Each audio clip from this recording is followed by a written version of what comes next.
11 minutes past 8. Smoking should be banned from the grounds of English hospitals. That's according to the National Institute for Health and Care Excellence. The health body wants to remove all smoking shelters and stop hospital staff lighting up while they're in uniform. Our reporter Ben Bland has been to see how one hospital has been dealing with the challenges of having its own rules on smoking. No smoking is allowed. For some people, the cravings are just too strong. Addenbrooke's Hospital in Cambridge has rules on where people can smoke, but they're often ignored. From next year, it will be banned completely across the whole site, and people wanting to light up will have to leave the grounds. If you want to smoke, I think they should have an area where you can smoke, and they keep it away from people who don't want to see it. All around the hospital, nowhere near the hospital it should be smoking. It will help me, definitely, because I'll not want to come out and try and find somewhere to smoke. Right opposite the main entrance to the hospital here, there used to be a smoking shelter. It's been taken away, but still, while we've been here, we've seen patients, staff and visitors coming over here for a smoke. And as you can see, many of them are still doing it. The Addenbrooke site has gone smoke-free before, in 2006, but after just 3 years, they gave up, finding it was impossible to enforce. Some staff said they encountered aggression and sometimes even violence when they asked smokers to stop. Our concerns are about the implementation. When patients are very, very stressed and in crisis, it's a bit hard to ask them to leave the premises to have a cigarette. But managers at Addenbrooke say the hospital should lead by example. We feel that we can no longer be complicit in supporting smoking by allowing it to be on site when we're here actually to try and do the best that we can to make our patients as healthy as possible. The question now, will this ban help smokers kick the habit or simply provoke an angry backlash? Ben Bland, BBC News. Well, with us now, Simon Clark, Director of the Smokers' Rights Group Forest, and Andrea Crossfield, Chief Executive of Tobacco Free Future. Morning. Good morning. So isn't it absurd that in this day and age we even let anybody light up anywhere near a hospital, seeing as how it's a toxic and potentially fatal thing to do? No, I don't think so. We're not living some utopian smoke-free world. The reality is a lot of people still smoke, and that includes people who are patients, visitors, and even members of staff. And I just think it's rather inhumane to actually say, look, you cannot smoke anywhere in the hospital grounds. I mean, there might be patients, for example, who go in for a hip replacement. They might be in hospital for 1, even 2 months.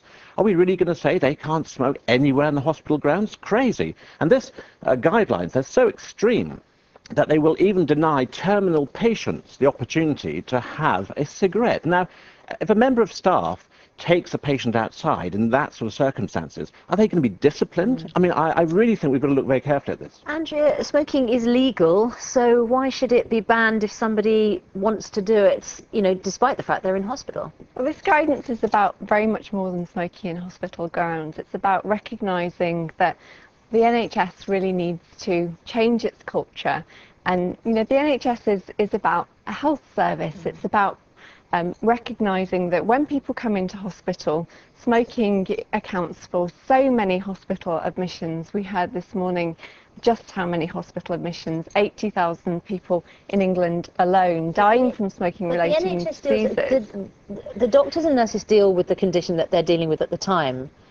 Can they really deal with smoking at the same time? Yes, it's about people's care in hospitals, and it's about recognising that actually 2/3 of people really want to quit smoking. And when people come into hospital, whether their condition is smoking related or not, that's an opportunity to help people to quit.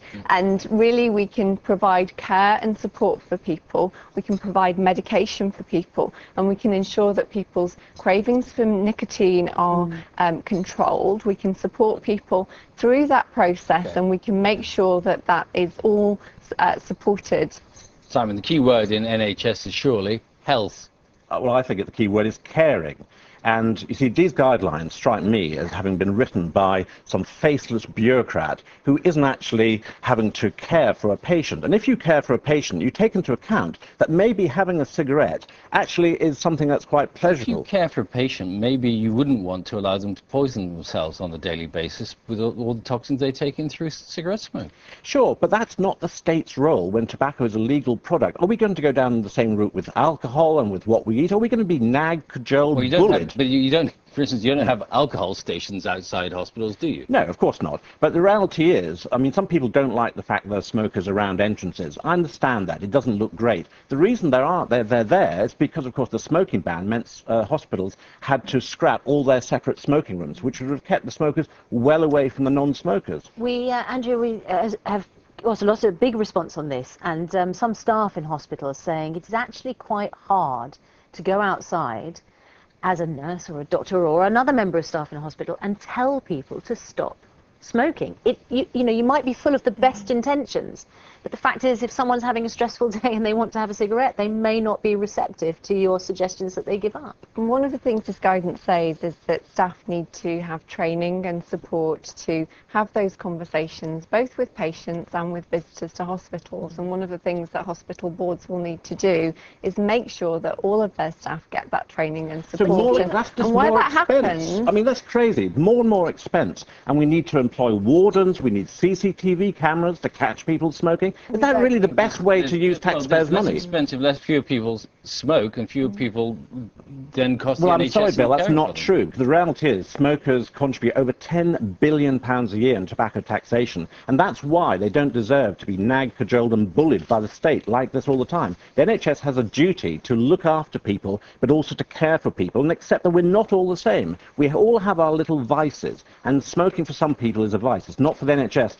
to say, no, you can't do it. But smoking also costs society an estimated £13.7 billion a year, and the NHS £2.7 billion a year. So they sort of kind of level up, don't they? Well, I don't know where those figures came from. Well, they came from Professor Mike Kelly of NICE, so yeah, you should know. Estimates, calculations, all the rest of it. We know that tobacco produces in revenue over £10 billion a year. But all these other figures for the cost of smoking-related diseases are estimates. Andrea, very quickly. sadly, smoking kills 1 in 2 people who smoke. It's the most dangerous thing that you can do for your health. Quitting is absolutely the best thing that you can do for your health, and our NHS needs to help people to live better, It needs to treat healthier people lives. as human beings, not as Well, automatons. we've certainly got a burning debate there. Thank you both very much. Thank you. And thank you for all your comments on that as well.